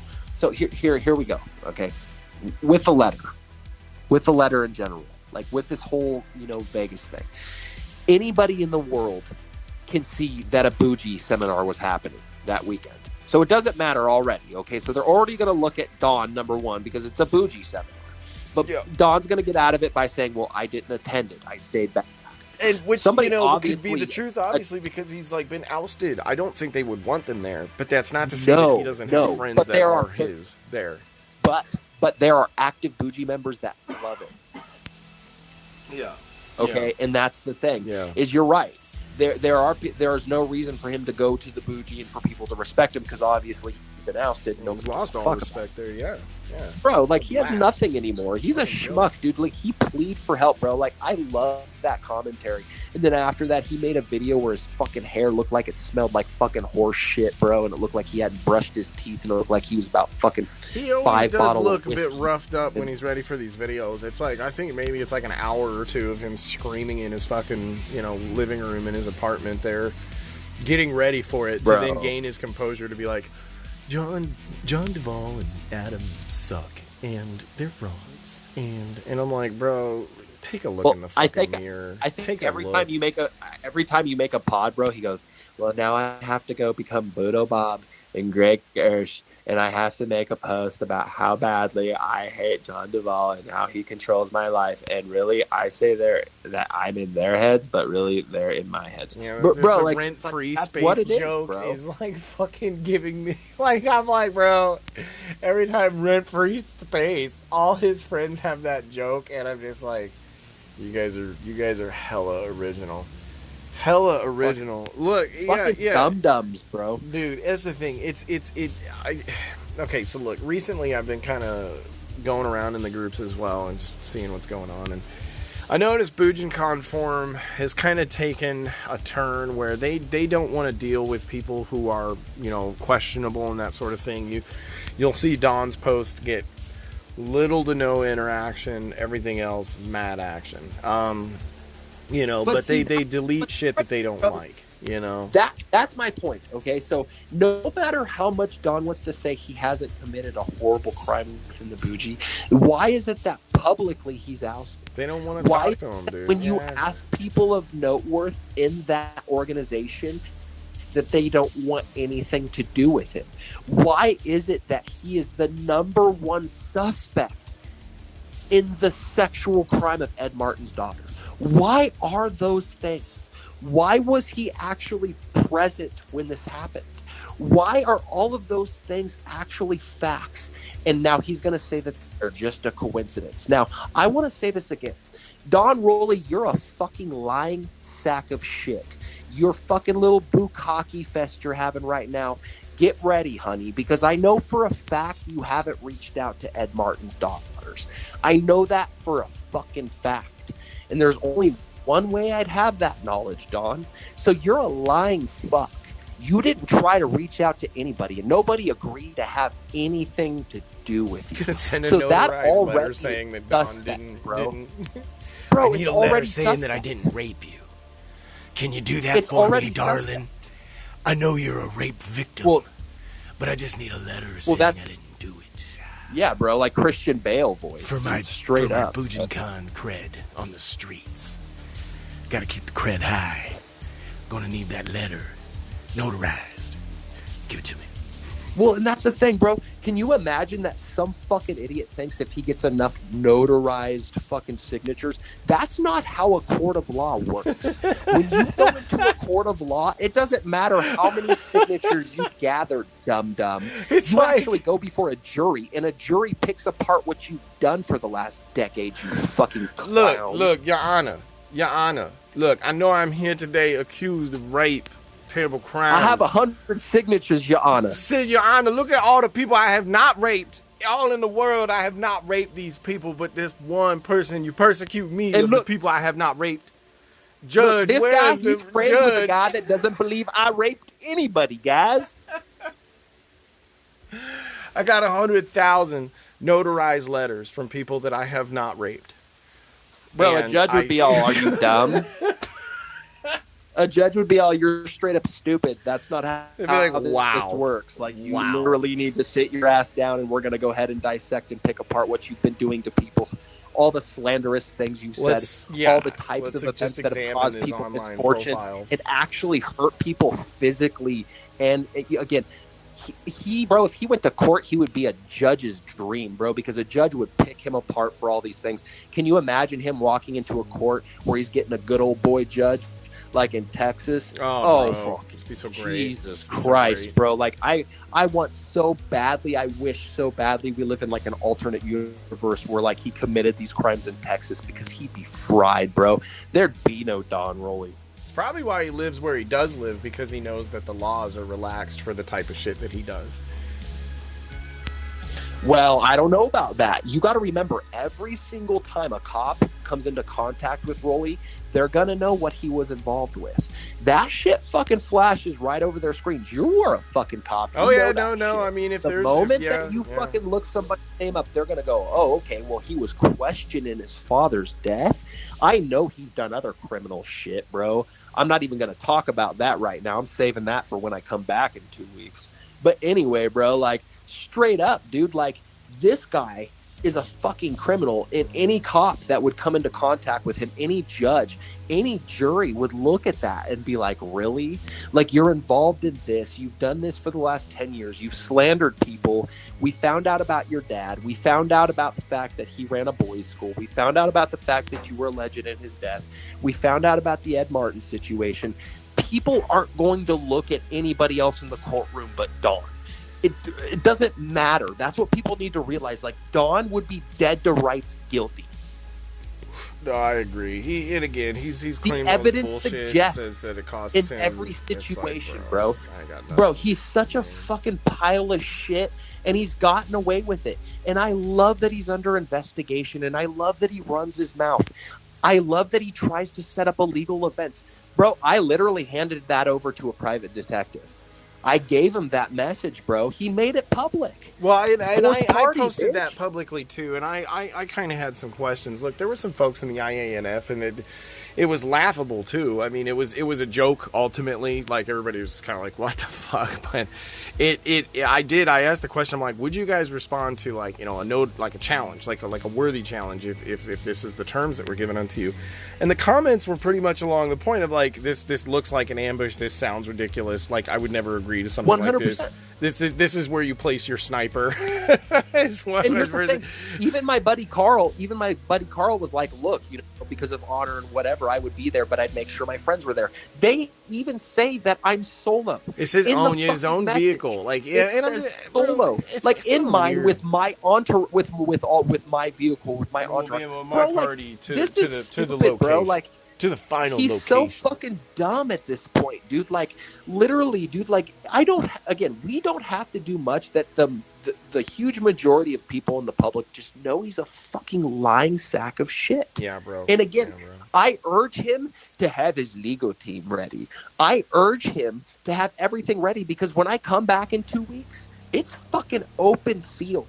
And I don't give a fuck about Century Martial Arts. Suck a dick. I don't give a fuck about black belt. Suck my dick. I don't give a fuck about any of those fucking things. Suck my dick. Well, bro, and you guys can suck my dick too, because when I come back, when I fucking come back, they're gonna be crying little bitches. I promise the whole public this. Dude, you touched on something there too, because you're talking about organizations and folks and groups that have always kind of shied away from ninjutsu because they know that it includes those fucking people, and as soon as you get even just near it, opposed it even, it's like that's too much for them and they gotta bow out. So, you know, in some cases, dude, these guys have gone have become so vile that they created a bubble that ninjutsu will not be touched by reputable organizations and groups that actually bring good materials and good quality fucking purchase. You know what I'm trying to say is like shit. It's like goods, like the shit you need to do martial arts. You get from a lot of these companies. Fucking, you know, recently there was a gi released by Century with Stephen Hayes. It's stuff like that. Bro, like, for me, it's like this, okay? Like, I don't mean disrespect to Century. Century's been cool. But if these guys think that I'm going to be worried about whether or not Century's going to see what I say publicly, they can go fuck themselves. Right. I don't care. Like, if you don't appreciate... Look, if you don't appreciate me going after a guy that's literally suspected of raping a little girl in his organization that he was let go from, which won't help him in any public situation. If you guys are mad that I'm going after a person that bashes autistic people daily almost, then that's on you. I'm not going to fuck with my own personal morals so that I have to be quiet and I can't talk about the true things because Don Rody is complaining and going to these organizations. Fuck you, Don Rowley. When I come back, you're going to wish you never came on Facebook, because what I have on you and the rest of your fucking dirtbag douche friends, you guys are fucking done. You're fucking falling apart like little fucking petals in the wind. Look at you people, losing your jobs. Yeah. What the fuck? Yeah. No, and that's the thing, too. My company, Mixit, called out to verify to see if anything was even legitimate with a lot of the claims with where Don Rowley's claimed to work. They didn't even know who he was, let alone the fact that he worked there. And then they were curious. That's the point. They were curious why. They were like, this is fucked up. Why is he... So the guy didn't even know who the fuck he was. And I'm like, why are you claiming to work at a place where they don't know who the fuck you are? That's weird to me. And then we discussed like the other places that he claims to work that are actually like World of Warcraft fandom, type environments. Well, he's a fanist, bro. You better watch out. Yeah, he's look out for that. Vanist, not real jobs, And then his own Colorado Springs Bujinkan dojo, which doesn't exist. There's no number. There's no brick and mortar. There's nothing there.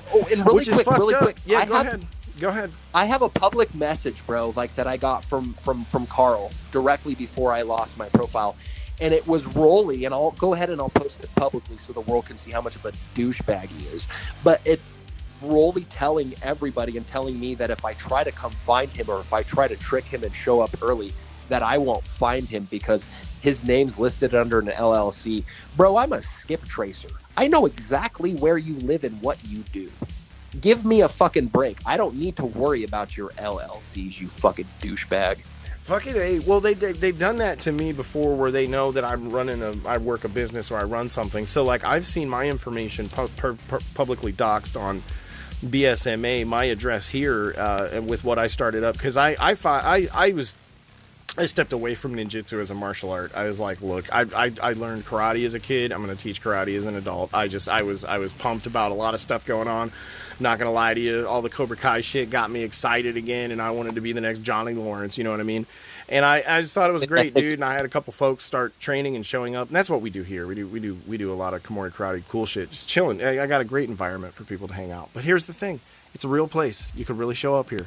But what did they do? They doxed that information. They put my number out there. They laugh and joke about it and try and make it sound like they're gonna send bullies out here to see what I'm really made of. That's why Don doesn't put his. That's why Don doesn't lay brick and mortar, because he's afraid of those folks. I have a message confirming everything you said. If I try to come out there early, then I'm going to only go to a place where his LLC is listed. And again, he's a dum-dum. I work with local authorities to find people. They come to me when they want to find somebody, you fucking moron. Yeah, dude, no. I know everything there is to know about that fucking clown, bro. I know things that nobody knows about him. Shit that when they find out when I come back, they're going to be looking at Mr. Rolly in a different light. And I don't give a fuck how many profiles he has or how many fake fucking clown faces he makes, bro. He's not getting out of this. I promised him I would finish this. I will create that balance and that stability. This fucking guy is trash. And when I come back and I expose him and I show everybody what I have on him, it's going to be a lot harder for him to hold his head above water. I promise. I dig it. No, I dig that. Yo, here's the thing, too. It's because of these sorts of events that we're kind of transitioning a lot of what's happening with IANF. Like, we want folks who have had to deal with this sort of stain across ninjutsu itself have something else, something that reflects your interests and the reasons that you've gotten involved. Like the reason that you do what you do is because we do, or rather we've been where you've been. And a lot of the things that you and I talked about on the break earlier too was about that IANF and this sort of thing set aside from an open challenge that'll always be left on the table for these folks to take IANF to that next step where we've got a couple fights on a card if that's what they want. It's always available for them. So but we'll focus on efforts of unity rather at this point rather than challenge. I want to say that you touched on a key point. There's a lot of folks that have troubled pasts. And it's, again, because they've been either the children of folks like these guys, Eichler, Dugas, etc. They've had to watch their parents lose their shit over the internet and then be mad at home and take their rage out on the folks at home, or what have you. But also just sick and twisted fuck ups who we know out there have raised children, and guess what? We're those kids. We are those kids of the late 70s. Through the 80s into the 90s, where in our high schools, in our grade schools, even in many cases, there was the presence of danger. It was different, the weapons are starting to show up at school. There's mass issues occurring, mass shootings. We were some of the first high schools, like bro, names that ring to this day. Columbine. That's us, bro. Oh, check it out. You say that, and all I can think is, right away, what comes to mind, bro, when you think of that? Don Roley. Don Roley is the reason people fucking go into high schools and fucking kill each other. And look, he's already driven one person who had a troubled past. No doubt, criminal troubled past, unfortunately, and it's sad and it's tragic and to be brief and direct, Don Roley caused that person pain. That person took their own life. And Don Roley still to this day posts laughing on the day that person took his life, saying that how great it is and wonderful it is. It's to the point to where that's exactly the problem, so that's somebody's parent out there. A child is witnessing their dad laugh at a suicide. And again, this is today's date, but what sort of message are we setting in the ninjutsu community, and what sort of pace are we setting for the next generation? And here's the thing, what it's about? You have guys that represent him and rally around him that are bitching about us, but then they're rallying around these people that are responsible for these very things that you're talking about, and it's heinous at this point. Like, there's no more pointing fingers. Like, people just need to be real. It doesn't matter what commitments you have at this point. Yes. These people are fucking idiots. They're horrible. What they've done to people is vile and disgusting. The fact that people have taken their lives because of Don Roley, and the fact that he goes public and leaves a date so that a few people know what he means, is disgusting. Yep. I don't think that there's anything else, again, that anybody needs to say. His relevance consists of the BSMA. I swear those extra 1,000 people he picked up are bots he bought. They had to have been, bro, because he's just not that relevant and nobody cares. There's tons of other places people could go other than the BSMA. He's not that big of a deal, bro. There's McDojo. There's all kinds of places that are literally talking about fakes and frauds. And those places are talking about Don Roley. And here we have Don Roley with his little group of 3 people that aren't even real, Dale Dickhead Dugas, and Dieter that gets passed around even amongst the fake profiles that Don has. And I'm sitting here like, what the fuck, bro? Like, why are we even concerned with a bunch of fucking clowns like this? Everything that they do, everything that they publicly do is proof that they're fucking vile monsters. Yep. Nope. That's kind of the nail on the head here at this point, is that once we're spring loaded. Now, that's kind of what we're getting to that point where once we're spring loaded, we're gonna be kind of past this. And here's what's cool about it. Again, with IANF, the events that we plan on holding, the strategies that we have currently in place, people right now are looking for a retreat. They're looking for American ninjutsu to have something to go to. Like, I jokingly kind of say like the American ninjutsu temple, if you will, or something of that nature. But people go to Japan for that experience, and they're taking all of their money and jumping in a jet, and they're flying to Japan, and then they're unloading all of their money. And to me, that's an atrocity right now, especially with our economy. What needs to be happening is an inward toward sort of investment. Like, we need to invest in ourselves here within American ninjutsu. Found the things that need to be brick and mortar. And really quick, like, I want the public to understand what Jon and I are doing, okay? And I know a lot of you are kind of looking at us right now and you're thinking, oh, you guys are calling them out and you're cussing and saying horrible things about them. But really and truthfully, we're setting this balance. And I know that it's probably hard for a lot of you to see what we're doing. It's going to be definitely hard for them to get, but it's balance. Sure. Yeah. Promise in a way that, like, these are the types of things that need to go. These are the types of things that have made the community the way it is. Yeah. Those that are a part of our community, you came here for a reason. And obviously, with or without your opinion, I'm going to think it's because you wanted to get away from them. Yeah. And if that's the case, then we're doing everything that we need to be doing. And I will continue in the constant combat, but I want the community to understand that we are very much about this American ninjutsu thing. We are very, very much about IANF. We are very much about giving people a place that they can come where they can actually enjoy ninjutsu concepts where they can learn actual, real, traditional ninjutsu concepts, where they'll get the feel that any Japanese dojo would offer that. Yeah, absolutely. And it makes me incredibly happy that, again, I'd like to announce this right now if Jon doesn't mind, but bro, look, I want you to unload this, and because this is priming us up for our next episode, so by all means, the floor is yours, dude. Well, I was able to come across some land that was available in the Sierra Nevada mountains. It's about 5 acres, and it's beautiful, lush land, and it's kind of on a border of, the Northern Territory, not too far from the Oregon side. And I, for one, am glad to say that we are going to attempt to open the first ever American Ninjutsu Academy. And this will be available to all of you guys. This will be available to people that seek that true knowledge, that want to understand those concepts. And I know, look, a lot of you are probably like, well, I've heard of people trying to do this and it's never worked. And, I already know that people over there, they're going to be like, oh, I laughed so hard that I, pulled over in my car. But I'm going to tell you this. This is for real. It's straight up happening. It's straight up already in the works.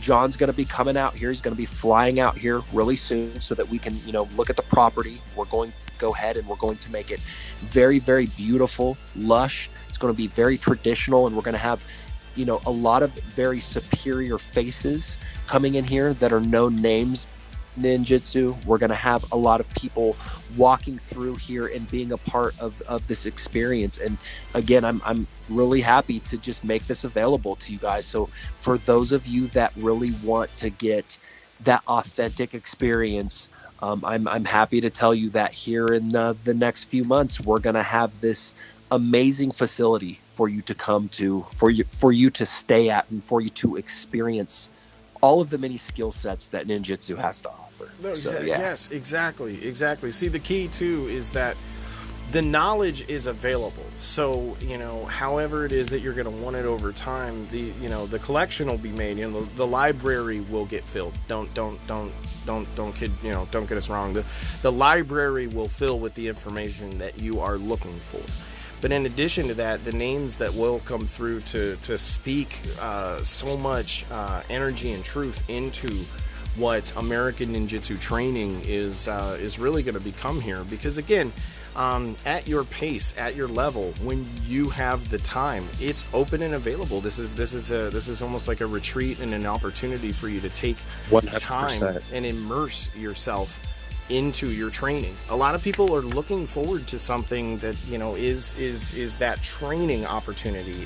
Why fly and spend a ridiculous amount of time and money on ridiculous efforts to take more of your money when you can spend your money on what you want here in the States? You leave the property, you leave the sanctuary itself. You're back in the real world. You get the real things, and then you come back and you immerse yourself again in the way that you feel fit. We talk about America, man. Okay, yeah, dude. And I want to go get some pizza while you take a break. You get to come to a place where you're with like-minded individuals. You're not going to a different culture. You're not going to, a different place on the map where you're going to kind of feel alienated and kind of solo in every situation. You're going to be around like-minded individuals that also want to learn these many, many concepts that are available that don't have the opportunity to do it where they are now. And so again, I'm not going to mention names, but there's going to be some really, really big names in here, guys. There's going to be some really, really big faces in the ninjutsu community. And that's the thing. It's going to be the names. You know what I'm saying? And I know folks are thinking that we're defaulting to Frank, and I'm going to tell you right now. Frank is always welcome, but it's not Frank. Let me just put and it's not Ashita Kim. We're going to just get rid of those names for you. No David Richardsons and no Frank Dukeses. We are absolutely talking about names that are absolutely trusted ninjutsu people in this country. In fact, I consider them almost godfatherish in effect. Yes. So I want everybody to know that we definitely want everybody to enjoy a true experience, something that's true in nature. And so when you come here, you'll enjoy, the ability to meditate, to zen out and to, to actually take in your environment and to actually kind of meld into that whole natural, that natural surrounding, and it's just so important that people realize, like, again, we were going back and we were talking, and I told Jon, I said, it's so important that everybody understands that there's so many of us out there that were raised in the same way. And so we gravitated towards these things. We wanted these things. We wanted them to become real. And again, we've made this into a reality. Again, the knowledge will be available to you from people and practitioners of absolute authenticity. Yeah. Yeah. Will not be able to be there will be no question. Yeah. There will be no way for people like Rolly even to say, oh, well, this guy's illegitimate. I promise Rolly's probably going to shit his pants when he sees who walks through these doors. Well, in the future, it's going to be wide open too to practitioners who, I mean, look, let's not beat around the bush here. I mean, I've made great connections in the past to folks within Musashi Clan. You guys need a Japanese connection to the American Ninjutsu Academy or to what we're doing here in the property, or IANF. Some of the folks involved right now in Independent American Ninjutsu Federation, its founding, and what's excluded here, or I'm sorry, what's going to be soon included here, is already folks who are tied in. Musashi Clan holds much more of a notable... Well, and I think that they have to act. So here's the thing, whether Don Rolly wants to sit here and shoot his mouth right now and, get a bunch of cum all over his face. Yeah. I just want people to understand that, again, Musashi Clan actually has a lineage that's traditionally accurate. Yeah. Don Rolly tries to self-employ this idea that, the Buji is legitimate, and I promise you, if there's any one type of ninjutsu that's illegitimate, like, it's got to be the Buji. Absolutely. Like, because there's nothing there that's organic. It's all kind of just, created within, and it doesn't have a true lineage. It links itself to a lineage. That's true. So a lot of people for the longest time, they were like, well, Frank Dukes, he links himself to a lineage. And that's exactly why I showed the public what I found, because he's indeed not linked himself to anything. Like, dude is real. And so that's the thing with Frank, is like, when I think of guys like Frank, like, no matter what you think about Frank, there's no question that dude has a link. Well, he's a link, and it's the effects that they've had, much more effect here in the States for building up and creating and helping drive the ninja boom. There's a lot, dude. Oh man, we're opening up a huge jar. I'll say it again, bro. Like, here's the thing. Frank and I have had our outings, and I got a lot of respect for the guy in the end, no matter what anybody says. I had the ability to meet him and understand him, on a human level, okay? And so I can tell you, this is what I believe about Frank. It was strange to me that while he was here, no matter how many arguments I had with him, that he knew things that nobody else could know unless you had knowledge about that person personally. Like, you had to have had, like, straight up, he knew about a scar on dude's thumb from where he was drawing his katana, and he knew that dude actually was, like, left-handed. And so that was very specific. Those are things that cannot be overlooked when you're asking somebody a question almost, 60 years later? Bro. 70, I mean, it's like, I'm sorry, not 60, but like 40 or whatever, 30. Like, dude, like, when you think about this, it's like, so many people can say whatever they want about a guy like Dukes. But I think that Dukes is really one of the most entertaining martial artists in the world. And one of the reasons I'm going to say this, people go like, oh, he's respecting Dukes. I am giving Dukes the respect that in the 80s, the inspiration to get up and get off your fucking couch potato eating asses was there because of Dukes. Bloodsport, bro, like, if you were a part of the American generation growing up in the 80s and you watched Bloodsport, you gravitated towards Frank Dukes. Frank Dukes was like a fucking superhero, bro. And whether or not you agree with what he's done, dude is responsible for millions of people getting into the martial arts, bettering themselves, becoming better, adapting to better types of lifestyles. Again, I see them joking and laughing. Dude literally helped a kid get out of his fucking wheelchair and walk. Dude, like, I don't give a fuck where you come from. If you look at that and you laugh, you're a pile of shit.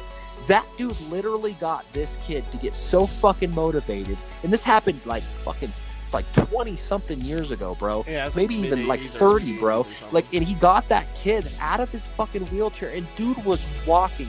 Look, if you're not inspired by Frank Dukes, I don't know what to say, because I definitely was, bro. Yeah, bro. No, it's real shit, bro. It's real shit.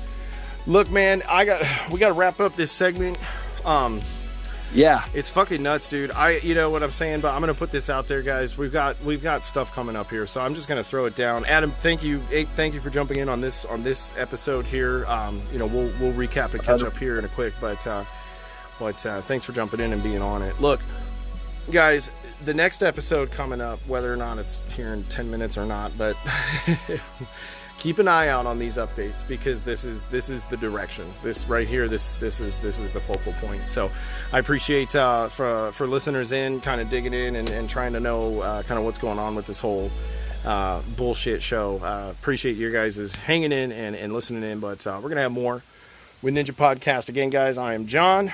Adam, thank you again, brother. for sure, dude. Word up. And we're gonna catch you guys on our next episode. Peace out.